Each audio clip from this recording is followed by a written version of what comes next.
Now, the University of Adelaide and the University of South Australia are merging. They're going to become Adelaide University, which will launch in 2026.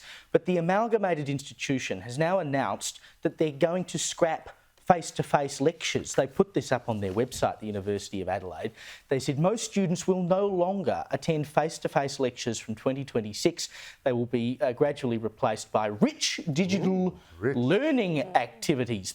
These asynchronous activities, meaning it's all going to be done whenever you want, basically. There's a clue that they're not... I know, asynchronous will be self-paced and self-directed, utilising high-quality digital resources that students can engage with anytime and anywhere. OK, so if they're going to do this, Paul, can we take half of their funding away because they don't need a shop front anymore? If it's all online, why are we, the taxpayers, presumably going to pay them the same amount of money? Fine, absolutely. I don't hate this idea. Neither I truly do I. don't. I think that I understand that people's experience in these institutions is, oh, this is where I met this friend and that friend and whatever. Okay, hopefully there's opportunities to do that in your studies. But if it means it's less money on physical infrastructure of lecture halls, etc., fine by me. I think go at your own pace. And also, this is what I've always not quite understood about the conversation around international students and how absolutely vital it was that people had to come to the country. For 2 years, you did it on the internet. Yeah, why can't they just log on? Why can't you do it still on the internet?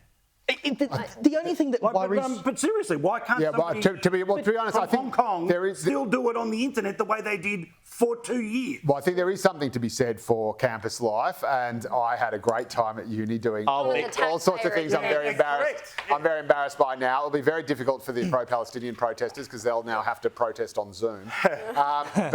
But I think for say the group of 8 universities, the sort of more prestigious ones, there is a prestige around that on-campus experience. There's a prestige around the actual grounds. Of which the University of Adelaide was one. Which they market to international students. And again, so the international students and their wealthy parents are paying for a bit of paper that has cachet, that has you know, that makes them look snobby. That's why they are overwhelmingly the choice for those international students, rather than smaller universities like the University of South Australia and to a lesser extent the University of Adelaide, which are now just sort of scrambling for whatever crumbs they can pick up. So they're sort of thinking outside the box, thinking, OK, we'll go online, try to capture a market that these other big G8 universities don't have. Well, sure.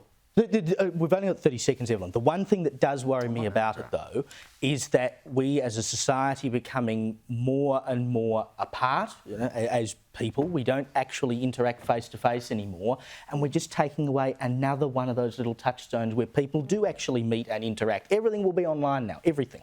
Yeah, I'm not someone who enjoys things online. I'm someone who needs to physically write things instead of type. I don't like it, but, you know, I mean, it's not a bad thing for students. Everybody would rather do it from home and, I don't know, go play a sport or something. I would rather do it from home. I would absolutely. And like Joe, I really enjoyed my university campus life, and being a terrible international student that I was, like subsidising the rest of you and the economy.